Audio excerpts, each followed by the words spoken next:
Up over here to decide. Well, I'm happy to do it right here if you'd like. I mean, I don't think this needs to be private. The bottom line is it's private property, okay? It wasn't proper procedures weren't followed, and you're not going to be allowed to. So am I to understand that if I take 3 steps forward, you will attempt to have me arrested? If you create a problem and you will not, leave the campus, yes. Okay, so just to be clear, if I attempt to enter that hall right there and sit down just to listen to somebody speak, or if I attempt to ask a question or to engage in free speech, you will have me arrested. At this point, yes, sir. Okay. I'm glad that we've clarified that situation. I'm also glad that in a city, I mean, clearly you have great security. I'm glad in a city that has some 4,000 shootings to this date, you have 30 members of security just for a 5'9", 165 Jewish guy. One of the clearest examples of how far some universities have drifted from free speech. Ben Shapiro showed up to give a talk, and campus police literally threatened to arrest him for trying to walk inside. Let's break down what actually happened, what it says about free expression in America, and how Shapiro handled the situation like a pro. Before we get into it, make sure to like this video, subscribe, and turn on notifications so you don't miss future political analysis and deep dives. And don't let us in because... Well, you may not be the only one, sir. Nice to meet you. Nice to meet you. Not bad. Hey, thanks for coming out. Yeah. Appreciate it. Good to see y'all. Hi, how are you? Hey, how are you doing, man? I'm doing well. You RSVP? Well, the group certainly knows I'm coming. I RSVP'd with as somebody listening in the audience. I RSVP'd as a speaker, and I RSVP'd as security. So if you have any other standards of RSVP that are necessary, I'm happy to fulfill those. Give us 1 second. Sure. These. They'll help you out. They help you out. Okay. Alrighty. How are you doing? I'm pretty good. How you doing? Yeah, doing okay. A little chilly, but it's November, right? Seems like a lot of security for no protesters. I'm not Pretty suitable security. for our events. So many cameras. Let him speak. Ben, you're the How are you, man. sir? Free country. Sure. Step over here for a minute. Oh. How are you? I'm the head of public safety. Nice to meet you. Pleasure to meet you. You know that you weren't registered, whatever, for the group didn't register you for the event. They have strict things, Welcome to so Soviet you're Union. not allowed, into the event. Well, I mean, YAF did inform you that I was coming as a speaker, as a person sitting in the audience, as well as a member of Christina Hoff Sommers' team. So I'm not sure whether their standards are necessary. I'm also wondering exactly why it's so necessary to keep me personally out. We're just following protocol, sir. Well, why is your protocol to keep me specifically out? What country protocol? Soviet Union or United States? You want to step over here to decide. Well, I'm happy to do it right here if you'd like. I mean, I don't think this needs to be private. The bottom line is it's private property, okay? It fully wasn't proper procedures weren't followed, and you're not going to be allowed to. So am I to understand that if I take 3 steps forward, you will attempt to have me arrested? If you create a problem and you will not, leave the campus, yes. Okay, so just to be clear, if I attempt to enter that hall right there and sit down just to listen to somebody speak, or if I attempt to ask a question or to engage in free speech, you will have me arrested. At this point, yes, sir. Okay. I'm glad that we've clarified that situation. I'm also glad that in a city, I mean, clearly you have great security. I'm glad in a city that has some 4,000 shootings to this date, you have 30 members of security just for a 5'9", 165 Jewish guy. I think this is maybe a mild allocation of resources. Well, okay. Well, if that's the way we're going to do this, then we'll just do the event elsewhere, folks. So follow us. By the way, recently Jan showed you picture. Little guy that looks like you plays violin. Folks, we're going to be heading over, so here's the deal. What's the address of the place we're going? We're going to the Theater. Green Room Theater. Green Room Theater. 2 blocks that way. You know where it is? We have an address? What's that? Do we have an address? It's actually 0.7 miles guys right walking down the there? road. So we're going to be in a car. What's But it's called the Green Room Theater. Green Room Theater. We'll get there. Green Room Theater? And you guys are more than welcome to join us. This campus obviously doesn't give half a shit about free speech. Listen, forget him. Thanks for what you do, man. Hey, absolutely. Thanks for coming out, guys. You're my hero. It's just a pity that your administrators you're have my no hero. respect for you guys as students and as community members. Jan recently showed you a picture of me playing violin that looks like you. That was me. I appreciate it. Thank you. Yeah, fine. Can I shake your hand, too? Absolutely, guys. Very nice to meet you. Thank you all for coming out. I really appreciate it. We'll see you. We'll see you 3 blocks over. Thanks for coming out, Ben. Absolutely. I guess it was good that we Hey, thanks a lot. Ben, in 8 years you got to run for president. You understand? You have everything for it, okay? Go on. Well, it depends. Will they allow me to speak? We're I gonna don't know. change Chicago. we have to change Chicago. Chicago is not lost city. I'm glad that Rahm Emanuel can have a city where all of the illegal immigrants are allowed to stay sanctuary style. But if I come to speak at a university in the city, we have to ensure that I can't be allowed to do that. We'll see you guys like 3 blocks over, okay? It's called the Green Room Theater. Green Room Theater, okay? Greenhouse Theater on Lincoln? Yeah, you got it.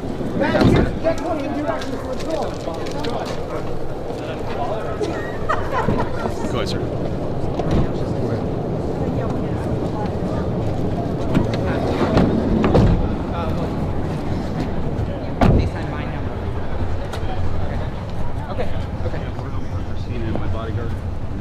I can do that. I can do that. Yep. Thank you. We're not going to let me back. That's no problem. That's no problem. Thank you. Pat, you're going to text her, and then you're going to FaceTime my number, and she's going to answer on my iPad. Okay, what? Amy knows. Amy knows. Yeah, I okay. got it. Just keep going. We'll get him driving away and all that, okay?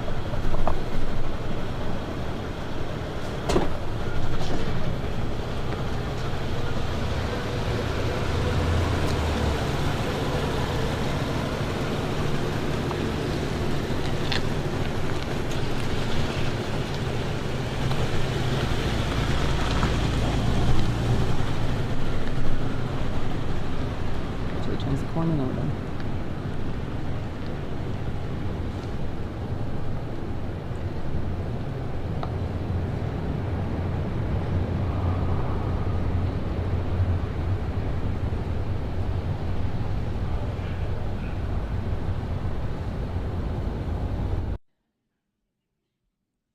Hi Ben, I'm a huge fan.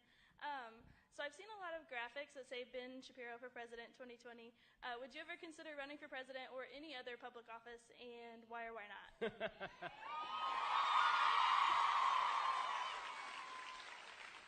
Well, I mean, I believe that there's been a constitutional amendment put in place that means you either have to be a reality TV star or a relative of a former president in order to run. So I'm not sure if I qualify. You know, I wouldn't rule anything out. I wouldn't rule anything out. Eleanor wants to know, if you were to become president, what laws and policies would you put in place, specifically with regards to abortion, transgenderism, gay marriage, etc.? Well, I mean, it depends on the kind of laws that you're talking about. So if I were president, the law that I would pursue on same-sex marriage is not a federal law on same-sex marriage. It would be a federal attempt to move the government out of the business of marriage and to protect religious freedom, which is what I think needs to be protected.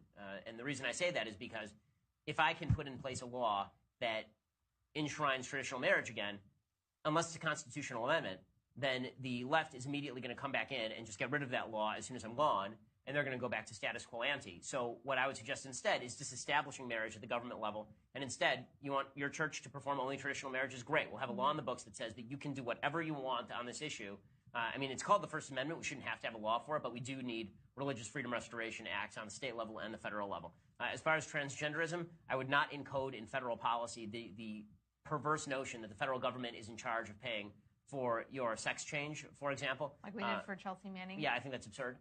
And I would also not, I would also fight very hard the ridiculous notion that the Civil Rights Act is supposed to cover, the Title IX of the Civil Rights Act is supposed to cover transgenderism. You can't have it both ways. Either the Civil Rights Act is based on discrimination against women, or it's based on there's no distinction between women and men. You cannot do both of those things at once. I'd be mostly concerned on these scores. It would be mostly about preserving religious freedom rather than, and getting the government out of the business of funding everything altogether. So that sort of takes care of the problem more generally. A lot fewer executive orders. I'm not a huge fan of executive orders because I think that executive orders, especially if you have Congress, I mean, right now he's got a majority in Congress, so you should be able to pass some pretty significant laws. You know, first order of business on an executive level, I think a lot of what Trump is doing, you know, as far as attempting to build up the military is correct. I think slashing regulations is correct. I think that, you know, an attempt to restructure entitlements would be very high on the priority list. If you're going to do it early in your presidency, obviously, because you're going to feel blowback for doing it. And if we don't fix the entitlement problem, then the government's basically done. I mean, 80% of our budget is entitlements, essentially. Only 20% is defense. Yeah, I think that I would also I would have a basic rule. And the basic rule would be I will not sign any bill that is longer than 3 pages and not in plain language. I want the American people to understand what it is that people are voting for and what they're signing. I would also fire half the executive branch immediately. I would disband not just 3 departments, I would disband a lot of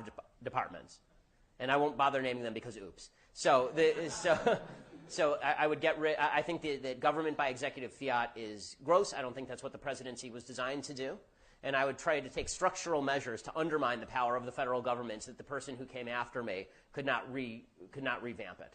I would devolve a lot of power to the states. I would devolve a lot of power to localities. As I say, I would try to break the public sector unions as fast as possible because I think that they're bankrupting the country.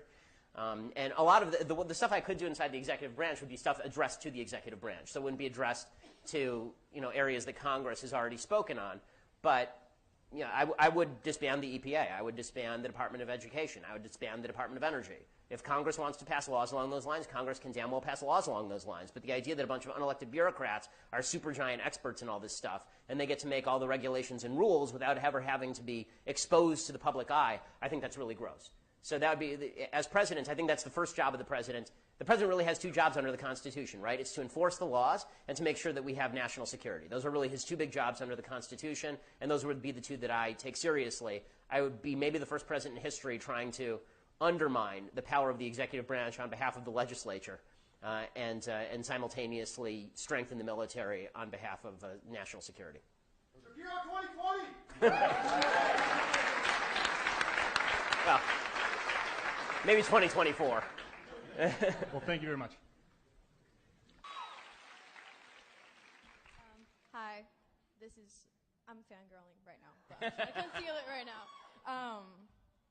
How would you address a person who wants to argue about morality with a humanistic base instead of a theistic one? I've been reading a lot of Francis Schaeffer. I don't know if you're familiar with him.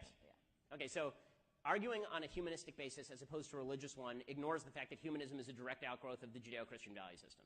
This is the big problem with secular humanism. Secular humanism is fine so far as it goes, but from an atheistic viewpoint, and most atheist philosophers are honest enough to acknowledge this. Richard Dawkins acknowledges this. Sam Harris acknowledges this.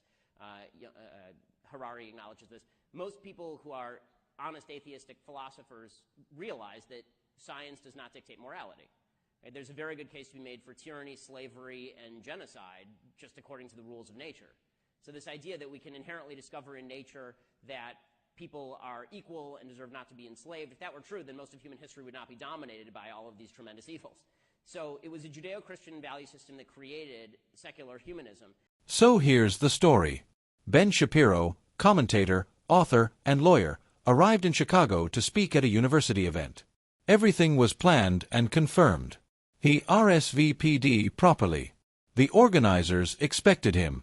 But the moment he arrived, he was met with a wall of security. Campus police told him he wasn't registered to enter the event, even though he was listed as both a speaker and an attendee. When Shapiro questioned the officers, their response was stunning. If he took 3 steps forward toward the venue, they'd have him arrested. He pointed out the absurdity that in a city with thousands of shootings, dozens of officers were being used to block one conservative from speaking. His exact words captured it perfectly. This may be a mild misallocation of resources. That moment summed up something bigger. How ideological control has replaced open debate on campuses. Instead of engaging with ideas, administrators and activists now try to block the people who express them. So Shapiro did what he always does. He stayed calm, logical, and one step ahead. Rather than escalate the situation, he simply moved the event elsewhere to a nearby theater and carried on. The show went on and the message got louder. Once he began his talk, the conversation turned from censorship to policy and principle.